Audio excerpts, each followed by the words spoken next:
As you stroll along the department's trails and through our parks and buildings, the unsung heroes behind the scenes are our maintenance personnel, who are the true stewards of our landscapes and amenities. Our maintenance managers have expert knowledge and qualifications and oversee a variety of in-house projects and have a thorough knowledge of safety hazards and the necessary precautions to keep our staff and the public safe.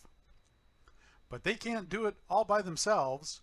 The department's maintenance staff are all hardworking, skilled, and dedicated employees who perform a wide variety of tasks to keep the department's facilities clean, safe, and ready for use by the community.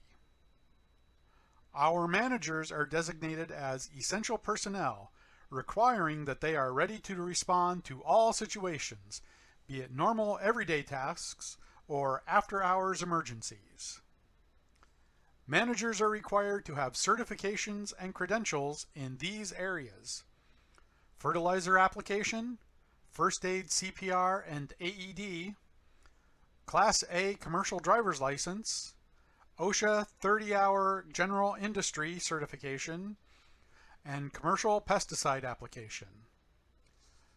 They also must have specialized training certifications in one or more of these areas: playground safety, turf management, horticultural or facility maintenance management, or lawn care management. The upkeep and care of the department's facilities requires a highly trained maintenance staff who work tirelessly to keep our facilities in tip-top shape for the benefit and the enjoyment of the public. We wish to thank them for their hard work and dedication.